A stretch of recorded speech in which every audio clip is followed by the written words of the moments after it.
Okay, here we go. We got a round 3 game here, and this one is very high profile. It is Voodoo versus Lushan in the winner's bracket round 3. Lushan got here by beating Taffy. I casted that game earlier, and Voodoo got here by destroying the Tempest, which was casted by TA for Life in one of his videos. And so these players now meet in round 3. So obviously this is double elimination, so whoever wins will move on, but whoever loses will also move on, but in the losers bracket. So we have Lushan going as Seraphim in the left and Voodoo as UEF, and this map is retarded. That's just my opinion on it.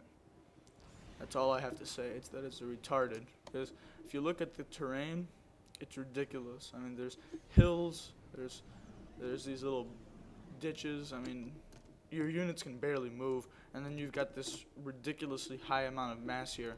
So you have to run to the middle. There's no choice. You have to, and that forces you to spam. There's no other strategy, and then spam doesn't even work because of the terrain. So that kind of pisses me off, and I still do blame my loss in this tournament in the losers bracket to the terrain on this map. But that's probably just me being a bitch about it. So remembering to turn it up to +2 this time, we see Voodoo. He's going to be going second air after 7 PGens. Usually he goes with 6, but 7 also works, especially if you want to get more air out early on. And we see Lushan going with 6 before he gets second air. These players always go first land, second air because they're just so good that they always make it work. So here we go. Lushan expanding to the bottom. Voodoo's already there, so it looks like these players put a lot of value on these extra 4 maxes, which makes sense. Huge forest though. And what really matters is the mass in the middle, because all of these rocks stacked on top of each other, each one of them is a lot of mass. So if you get a factory attack move like right here, you claim all of it really fast, you're in really good shape. Lots and lots of mech marines coming out for Voodoo. There's just 3 of them, although they might run into a tank here. And an odd thing about this map is that right in this one spot, units can run up and down. There's no similar thing for this side of the map, but just something to keep in mind, I guess. See that this map is quite annoying to play. Voodoo is going to be working on a massive power spam and getting Interceptor out first. Somehow Lushan already has a scout there, getting 2 Interceptors, so Lushan has respect for Voodoo not going with the bomber first, as he usually does, and that Bing was Movie Maker processing the last video.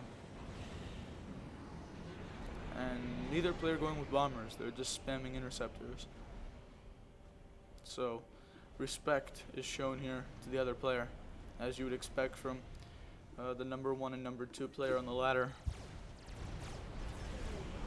Oh, well, what was that? Just a control route. Looked like a very sharp turn, so I wondered if he was microing that interceptor individually.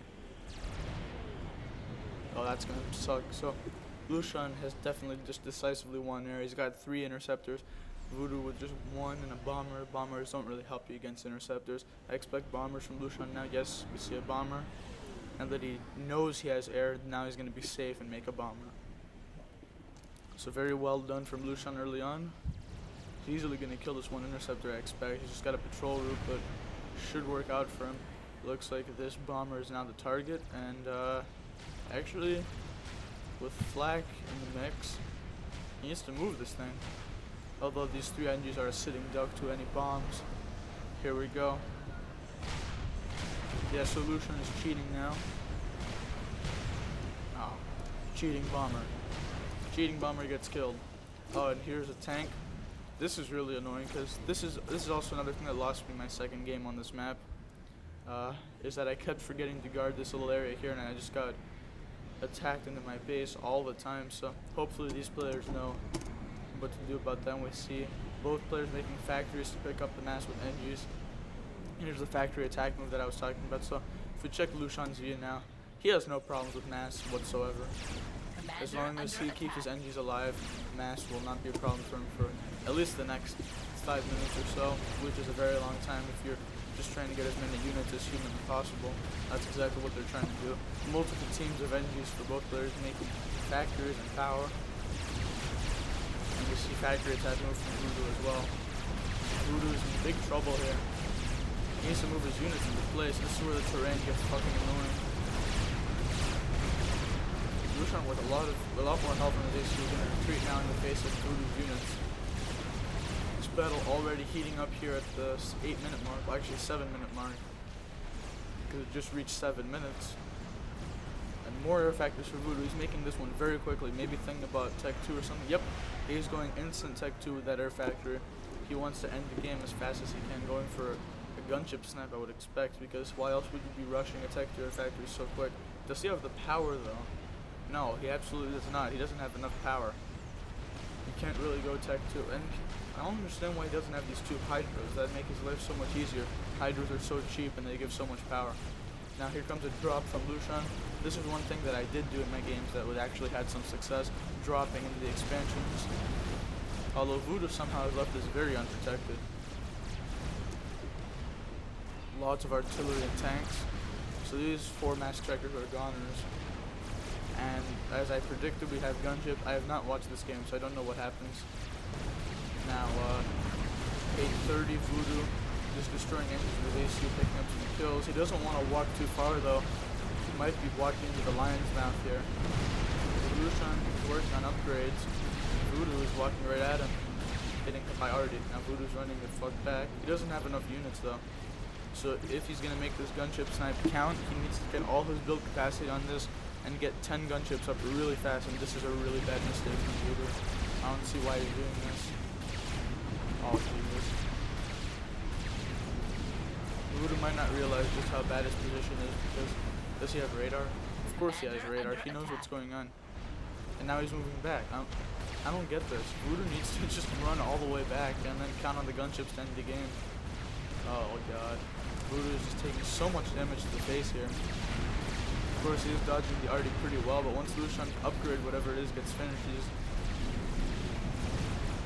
I have to admire Voodoo's ballsy play here. Does Lushan know how few units he has? Of course, because they both have radar, as you would expect. And this, I really don't understand this. We have Tech 2 for Lushan. And Voodoo is running in a straight line, getting hit by all this Artie. Shit. This is going to be the end of the game. It has to be. Voodoo's going to run into his other units. That's going to let Lushan's units catch up. Unless he escapes, I don't know. But he is down to 700 health. He needs to bring the gunships in. He has. Okay. He might at least get a draw here. Alright, Voodoo's ACU goes down. Oh, we have Tech 2 flag out, so that wasn't going to work anyway. So, Voodoo with a gamble. I'm not going to criticize him too much because he will beat me any day of the week. But good try from Voodoo, but I think he just spent a little bit too much time on the front line with his ACU without any upgrades. So, round 3 game, Lushan moves on to round 4. And Voodoo is relegated to the losers bracket, entering at round 3. So, hopefully you guys enjoyed this one.